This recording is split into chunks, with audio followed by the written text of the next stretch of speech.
Welcome to 4 Quarter Lives, a podcast exploring the profound impact of longer, healthier, and more engaged lives, not only for ourselves and our couples, but also for companies and countries. I'm Avivah Wittenberg-Cox, and on this week's 4 Quarter Lives, I talk with Lisa Edgar, Chief Customer Officer of the Saga Group and CEO of the agency The Big Window. Saga specialized in services to Q3 clients, with both leisure and financial services as their pillar. Their ad campaigns center around the idea that experience is everything, while the business recognizes that Q3ers in their early 60s concentrate wealth and spending in the UK. Lisa Edgar shares her decades of experience on how to connect authentically with this consumer segment. So welcome, Lisa Edgar, to 4 Quarter Lives. Delighted to have you with us. And it's an absolute pleasure to be with you. So, Lisa, you're the Chief Customer Officer of the Saga Group. And to me, Saga is kind of the representation of the retirement dream, a beautiful couple on a boat looking into the horizon. Tell me a little bit, who is Saga, really? I'd like to buy into that dream as well. Wouldn't we? So Saga serves a particular cohort or set of cohorts. It serves the over 50s. And it does so with a gamut of products and services, from things that allow you to enjoy your retirement, holidays and cruises, to things that, I guess, protect you in retirement. So insurance, savings, other money products, health insurance, and so on. It typically tends to ignite appeal in people once they kind of get into their 60s. So once they're approaching and then into retirement, but generally speaking, it serves people over 50. Is Saga seeing, or how are they responding to what the media loves to present as this trend to unretirement? Is that actually really happening? And what do you think of that? Yeah, we've been talking a lot about that over the last year. I guess the term unretirement for me came to the fore through COVID, because COVID was a disruptor, clearly a disruptor at the macro level, but certainly a disruptor at the micro individual level as well, because it provided people with a trigger to think about what they wanted from their lives and how they wanted to live their lives as well, because people were working from home. It changed the context of how they interacted with their friends and family and their environment. But the reality is that the unretirement, as it's so called, is really kind of an outcome of socioeconomic pressures and demographic changes. The relationship between low birth rates and longer lives, and the way that we kind of save for our pensions and the old age dependency ratio, means that we will have to change the nature of retirement. The reality is that people will do purpose and pleasure in equal measure as they get older. There will no longer be an office chair to armchair. People want to combine both enjoying their lives in their older years, but also have a sense of purpose in them as well. And I think that's quite right. And, I think the generations that we are now engaging with, the boomers and behind them, the Gen Xers, who are coming up to 58 now at their oldest years, they want to feel purpose in a different way than perhaps the kind of generations that came before them, like the silent generations. They want to feel purpose longer and later into life. Absolutely. So no more cliff edge. We're saying goodbye to the cliff edge where we just suddenly go from 150% to zero.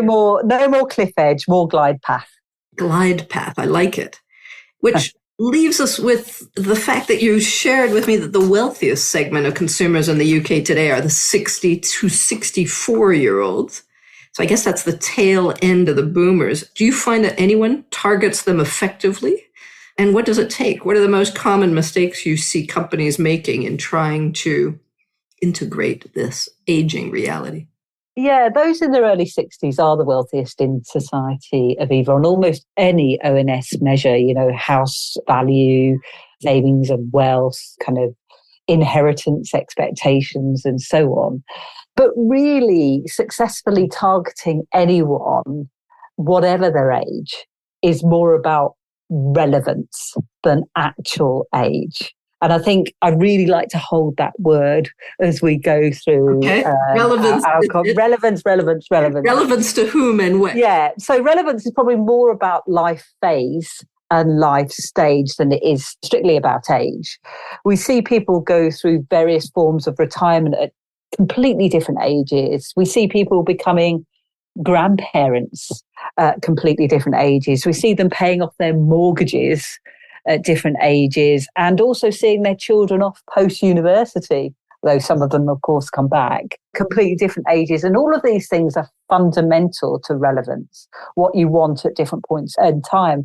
And yes, of course, they coincide what you talk about, which I really like, which is the third and fourth quarters of our lives.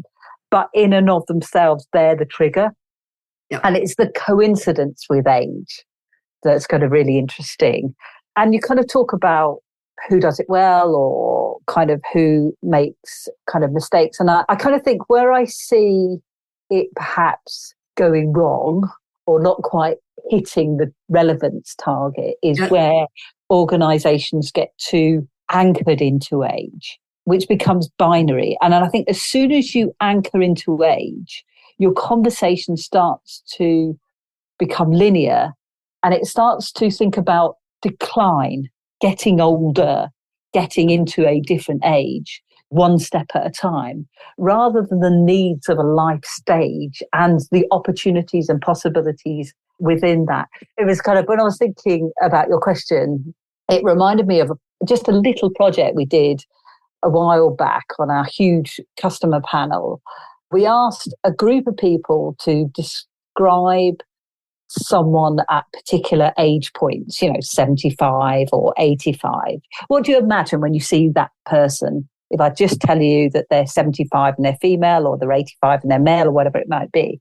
And then we asked another group of people, what do you imagine in your mind if I say someone was born in 1968 or 1958? So I gave the same thing, but just gave context. Completely different context, yeah. And then you get, well, they must have been a rocker, or they must have been, in the protests of 1968, or they must have been sexually hedonistic, or you get all this rich territory around who they are and where they've come from.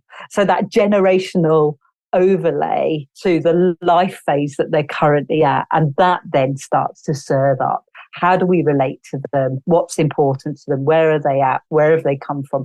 Much, much richer than, they're 75, so they must be just getting older. Okay. I love that idea, as soon as there's an age hook, that primes people basically to go into linearity and decline. I think that's absolutely very powerful. And just the shift from age to stage, and a much more aspirational form of opening the conversation. So, Lisa, a little bit about you. You've been pretty aspirational, I must admit, and you've been running insight agencies and helping brands for a couple of decades. So can you give us a little quick overview of your career trajectory, and how did you end up inside Saga Group after a lifetime kind of your own boss? Well, I started in corporate life at Nestle Roundtree. And I actually started Aviva in industrial relations and people management. So on the shop floor in the old days where decisions were made in smoke-filled rooms, and outcomes were decided. But I quickly moved. I've always had an analytical brain. I've always been interested in how do you make commercial strategies turn into business realities. So I moved relatively quickly into brand planning at Nestle Roundtree, where I looked after the boxed chocolate brands, including Quality Street. Always been aspirational. What can you say? A great time, great brand, fantastic. And then I moved into kind of consultancies after that quite quickly. And only 5 years after that, I came back from being a project director out in Sydney in Australia and started running my own businesses.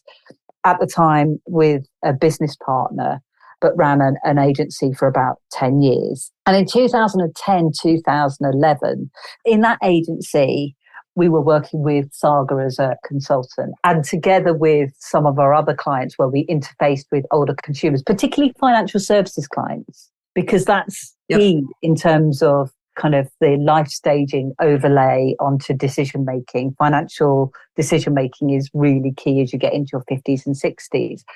I started to observe the nuances of the aging process and how that impacted on needs and decision making. And my antennae started to kind of wave a bit, and I thought, this looks interesting. This is meaty. I can invest some years here.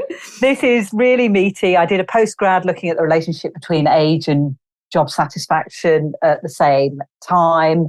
The now very well cited U-bend of job and life satisfaction, which I'm sure we'll talk a bit more about later.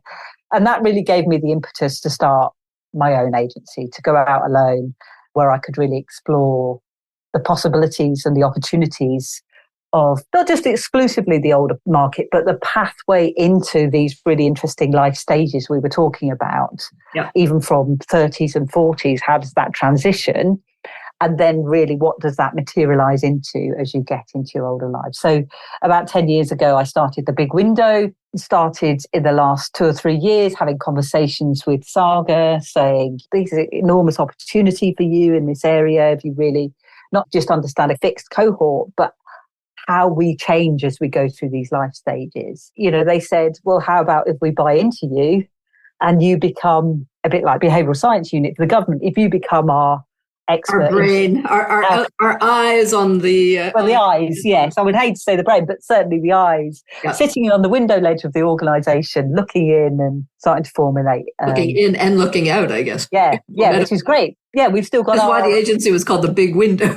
Yeah, exactly. Perspective, clarity, vision is absolutely what we want to be. And in fact, the agency still runs very successfully as an external force to lots of the big players in the industry.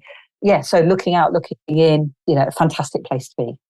So you've been super early on this whole longevity Q3 phenomenon that many of us are now just discovering. 10 years ago, you ran a project with the BBC focused on older consumers and the perception of age more generally. And you talk about this big difference between perceived and chronological age. Can you develop that a bit? Of course. You might remember, Aviva, about 10 to 12 years ago, BBC, after kind of Country File, they were looking at age portrayal and very engaged in that. I was just looking to start The Big Window and was really interested and became interested in how people see themselves, not how we label them, which is really important to me, and rang the BBC up at the time, a fantastic guy called David Bunker, who was head of audience search, and said, you really need to be looking at age perception. How do people see themselves? Because that's how they want to engage with the programme, surely, that they are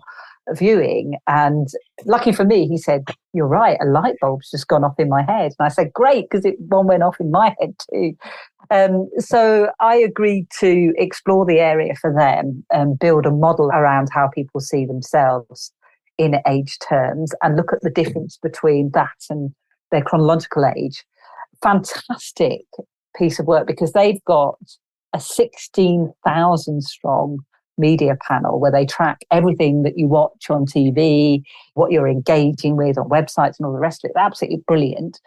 I'm pretty sure still to this day it's the biggest study in the UK on age perception, where we looked at how old people feel versus how old they are.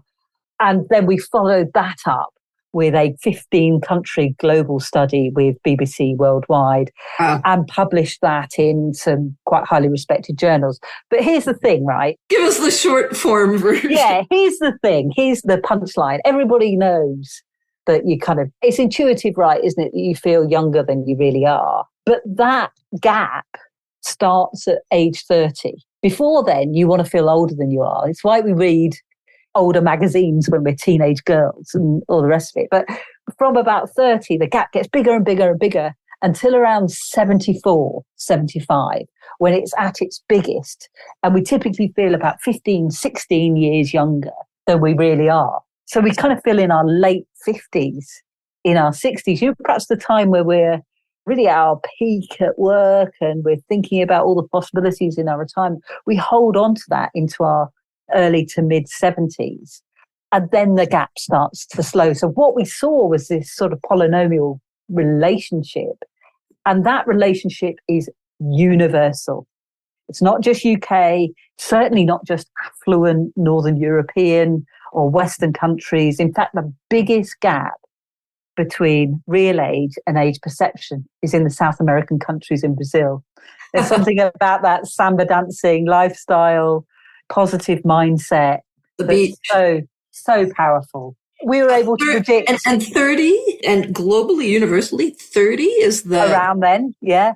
Give or take a couple of years here and there, definitely around then. You're talking also that a major contributing factor is the idea that maybe some people are and feel more young at heart than others. Is that true? Yeah, it is true. So clearly there's an average. People typically feel younger at heart on average. Right. But for some people, the gap is less. And for other people, the gap is much wider.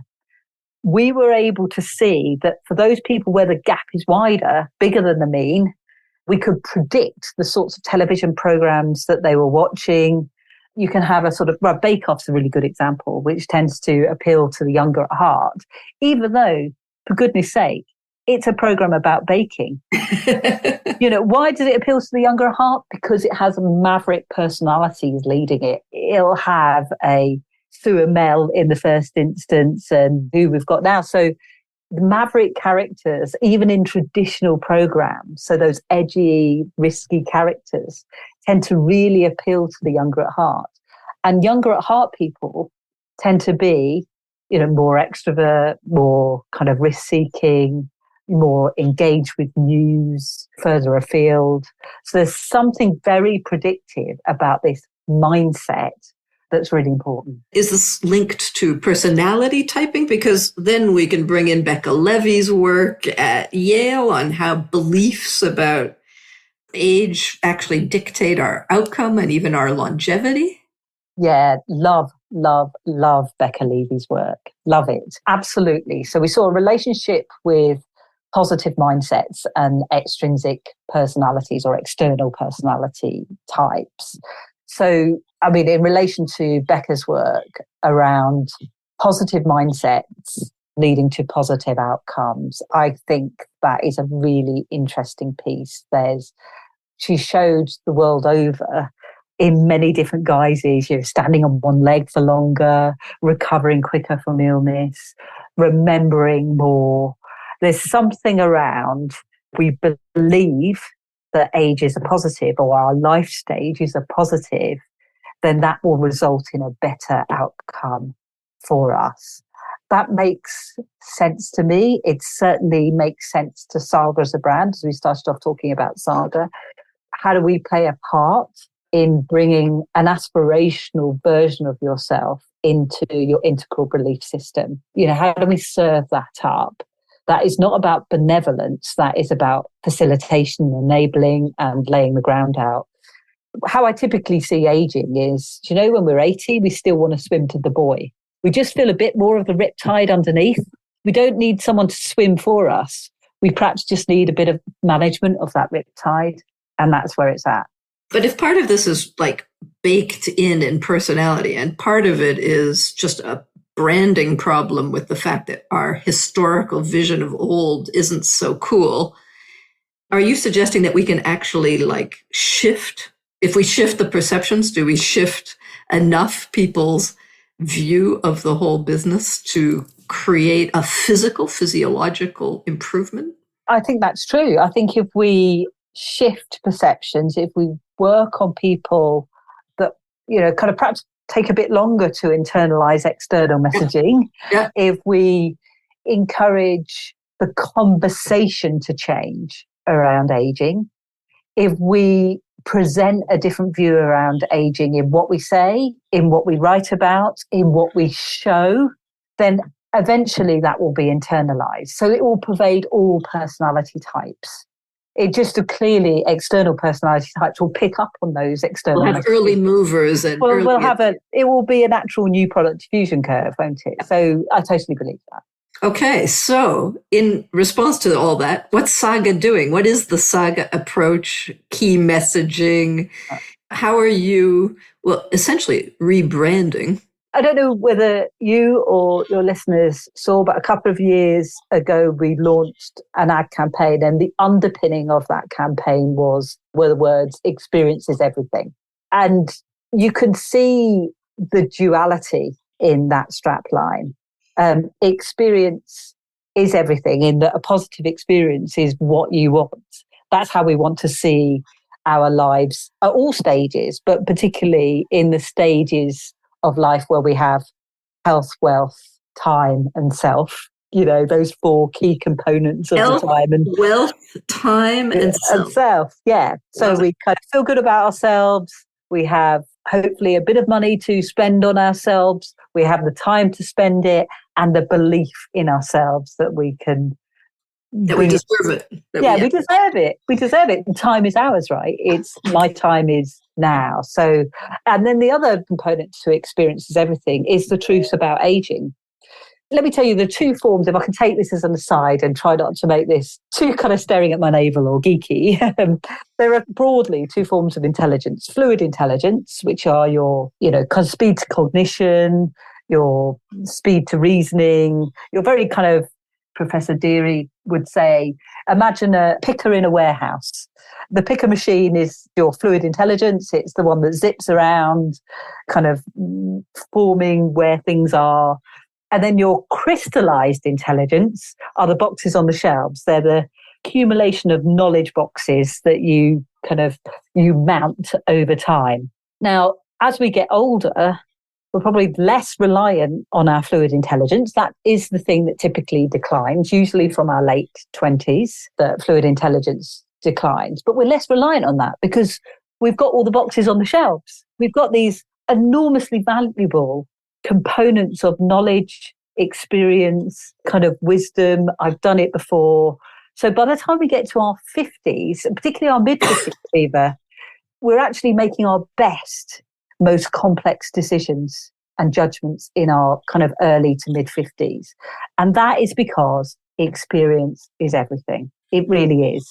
And that lasts, kind of way into our 60s and has a very kind of shallow slope down into our kind of 70s. So this idea, this crystallized intelligence, these knowledge units, these experience units, really does mean experience is everything. So that's underpinned our ad strategy for the last kind of 2 or 3 years. It underpins how we want to deliver our service. We want to provide the best experience for people, whether they're being kind of picked up from the door to go on the cruise ship and taken back to their door, or whether there's a service wrapper around our holiday experience. So it's every bit of it is easy or really good quality financial products. It's making that experience everything and recognizing that actually, as you get older, you want to spend your time in the way that you want to spend it, not running around doing this other stuff. Fantastic. Absolutely. And I think Arthur Brooks wrote very compellingly about fluid and crystallized intelligence in his book, Strength to Strength. I'm sure many of our readers will have heard. And it's interesting to me that you say our best decisions are made in our 50s, because I always think of the 50s as this entrance into Q3, which can be quite turbulent with many multiple layers of transition, people asking big questions about who do I want to be when I grow up. But you're actually saying that this is maybe the linchpin of this crystallized intelligence resource where we're accessing our boxes to go in the right direction, which may sound like it's a Saga cruise. It could be, yes. I mean, it's really interesting because you also see around the 50s point a kind of turning in what we value. So we start to kind of value more emotional goals more heavily rather than I just want to be CEO or I just want to earn pots of money. As we get into our early 50s, we go, what do I really want to be in life? Do I really care or give two hoots about what other people think of me? At last we're freed the conformity. At last we're free. We're the me I want to be. The me I always was and is now kind of can flourish and come to the surface. And we were talking about Eleanor Mills earlier in her Queen Ages. That is particularly true for women. Women have, in quotes, served the family, the career, the structure of their lives as for most of those decades, and they get into their late 50s and 60s and go, which me do I want to be? I've now got the time and freedom and are less restrained to kind of bring that to fruition. And that's why we see women being the key trialists in older years. They are the chief consumption officers of the household. They are the ones that are prepared to try new things, prepared to have a go, look for new tribes, wing women to do it with. So they are fantastic. And do you think that it's also because for women, this is potentially a much more aspirational age and stage? They're just coming out of their sort of dutiful, let's do all my caring roles and juggling. And now they come out into a form of window onto a whole new thing. Whereas I think this is slightly gendered, right? Men are usually caught in the breadwinner model and have to work very hard. So at the same kind of age and stage, they're actually looking towards quite a different, perhaps more restful phase. I think we do see a little bit of a gender slant. That doesn't mean that men and women can't maximize those different life stages, the new form of retirement and so on. But what we see with women is just them being a bit ahead in terms of new product diffusion. Yeah. So we tend to see them kind of trialing because they're exploring. Yeah, they're exploring different versions of themselves that have sort of, we've taken the valve off. Now, that doesn't mean that men become trapped or that they don't do these things. You know, they might just sit a layer behind. That's what we see in the data. That is quite interesting for us. But really, whether you're male or female, whatever your background, this move into the new phases of life, whether it's the unretirement, whether it's purpose, pleasure in equal measure, whatever it might be, this new form of retirement is really exciting, and so it should be. I love your slogans, all of them, but the me I want to be, I think, is a fantastic summary of how people are feeling at this phase. So we are moving from this 3-phase life to much more heterogeneous phases, much less of the sequential model that you were describing earlier. And that's actually why we call this podcast 4 Quarter Lives.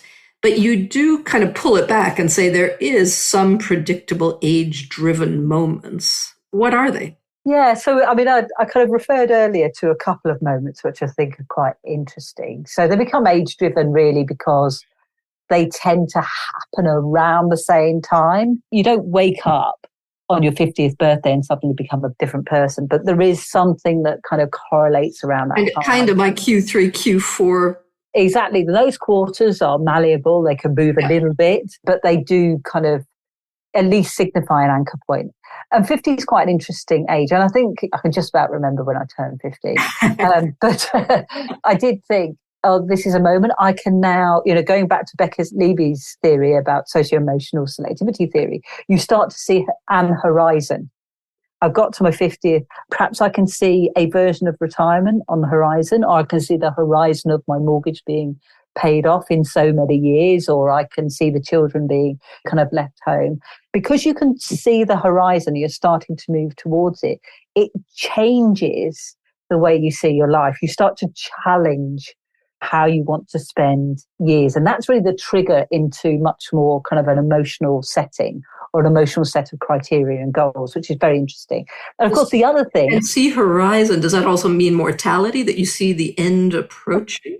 Yeah, that is definitely, I mean, kind of mortality is definitely an horizon. You know, we're talking about the big window or windows of our lives, but that gives you a window, doesn't it? It says, right, how do I want to spend this time that I have? How do I want to spend this time I have at work before I retire in whatever form, or I retire in the form that I'm working now? How do I want to spend this time as a grandparent before the grandchildren get too old? How do I want to spend this window of my life before, you know, I kind of pass on? And because you can start to see that, and the closer it gets, it changes. And I think we would all recognize that. Another overlay to that, of course, is when you reach 50, you start to think about your retirement income and whether you've got enough. Right. So in our financial services world, which we're very engaged with on the big window side, we can see people think, do I have enough? Do I need to speed up before I slow down? Do I need to add into the pot?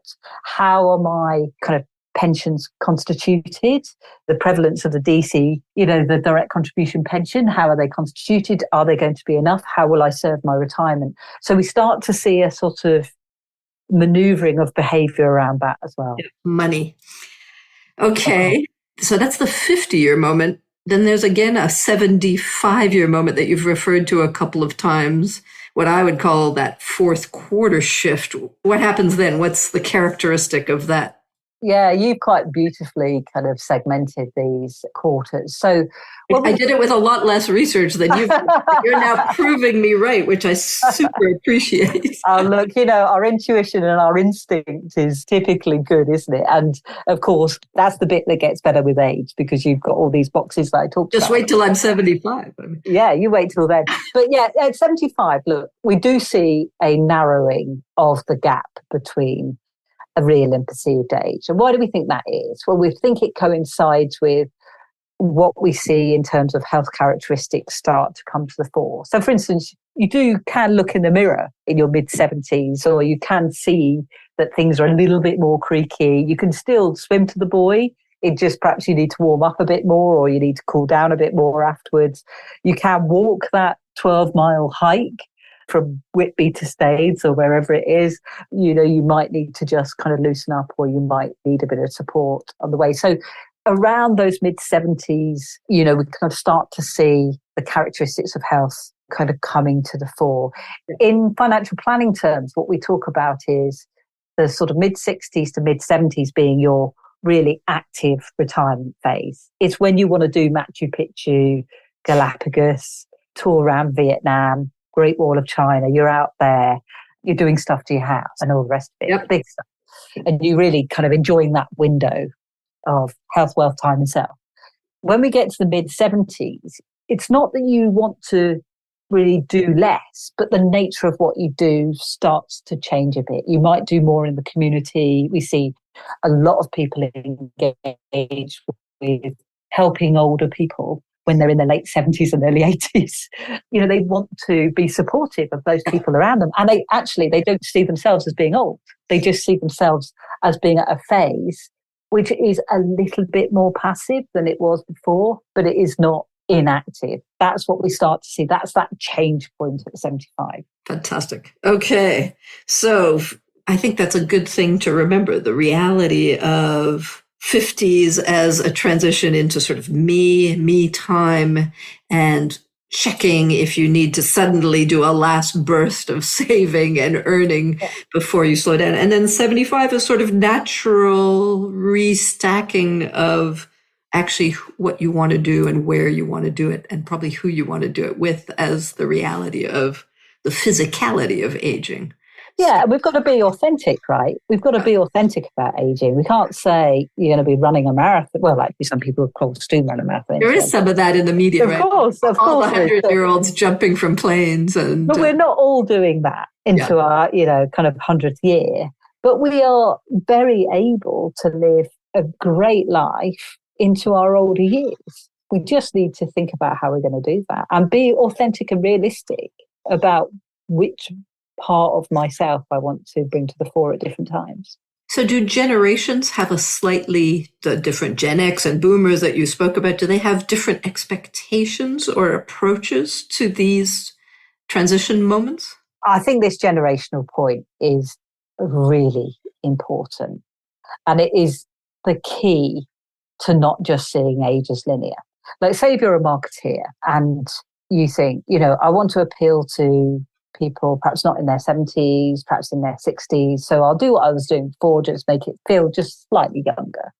That's just rubbish, because actually people in their 60s come from a completely different socio-political context and even economic context. The silent generation are built around that kind of war or just post-war mentality of deference. We went to see our bank manager in typically his office. The insurance man would come to the door. We respected people in white coats. We were more cautious and deferent and so on.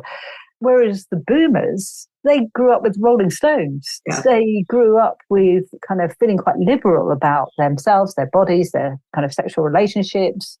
They're not pruning roses. They want to listen to the stone roses. And also what's interesting about the boomers, we did some research kind of recently around the different kind of aging and life staging points, is that they've always been pretty successful. They were the first group to really have careers with proper defined benefits pensions. They experienced the massive house price rises, certainly during the 80s. You've got people that are sitting on huge assets. They're benefiting from inheritance. So they've been successful without having, they've earned it, they deserve it, but they haven't had to plan it too much. Yeah. They don't have to sweat it too much. And then behind them, you've got the Gen Xers who are different again. They're very individualist. They're composite careers. They are defined contribution pensions.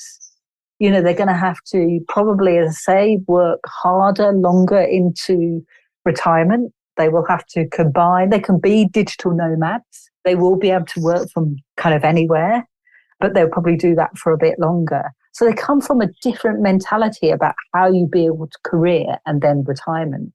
And if that's their reference point, if their reference points are kind of new romantics and individualism and all of that stuff, what they relate to, this point about relevance, is going to be completely different. I hear a lot of pushback on the generational stereotyping, and people warn against an overuse of this. How do you draw the line between recognizing the subtleties of and the cultural context of when these people emerged in their lives and how it formed them, and not becoming formulaic? And how do companies sort through this complexity? I think you have to take that as one variable. Yeah. Generations are important, but it's a variable. Yeah. It's not the determinant. It's not the primary determinant. It's a variable. We have to understand where we are now as a society. We have to understand individual variation. We have to understand what's available to people now. Kind of generations perhaps didn't anticipate that the older population would be Facebooking. We would have gramfluencers on Instagram and TikTok, that there will be conversations between people that are digital as well as in cafes. See all of these things as variables and understand how they combine together. You know, and it's an opportunity rather than a stake and a problem. It's an opportunity rather than an anchor that just weighs you down. Yeah, absolutely. So this has been a fantastic navigation through all kinds of things: 4-quarter lives, transition phases, experiences, everything, and the me I want to be. I love these slogans. Any advice? Can we synthesize any advice to companies listening that may not yet quite even have begun to embrace longevity strategies and adapting to this demographic shift towards generational balance? What would you tell them to start doing? Well, I guess the first thing is, let's be commercial about it. There's real value in the older or the life stage consumer. Yeah. There are 25.7 million people in the UK today over 50, I think nigh on 13 million or approaching 13 million over 65. And you can see this huge value in those people. Those over 60 are doing average of 6 hobbies or kind of activities. They're enjoying new things. They feel really quite strongly about their health. So this opportunity. The second point I'd make is we need to wake up to certainly where the opportunity is. We need to perhaps stop just talking about the over 50s. You know, as you're talking about the third and fourth quarter, that's certainly the start place. But people still working in their 50s, of course, they've got kind of money to spend and they'll be engaged with consumerism, probably typically still through their family. But there are these people in their 60s and certainly early 70s that are spending by exception. They're buying holidays and trips and they're doing things to their house and they're engaging with their grandchildren and they're having days out. You know, let's understand where this value sits and what the opportunity in a much more nuanced way. This phase certainly between kind of 60 and the early 70s, which takes me on to the last point, which we can't just say 50 plus. Yeah. The reality is that exceptional consumer spending doesn't last forever. We do see, you know, a kind of more of a cliff edge, not for everybody, but into people's late 70s and beyond. And we see the children start engaging more in the family decision-making into people's late 80s. But let's be more nuanced and authentic about how we see the commercial opportunity. And then the final point I would make is, and we talk about this a lot in the big window, and for consultancies and organizations, providers out there, the reality is we're probably not going to persuade marketers to solely engineer products for the over 60s. But what we can do is talk to organizations about how you maximize your value. Given where you already position your products, which might be in the family life stage, typically, between 35 and 49, how do you twist those propositions?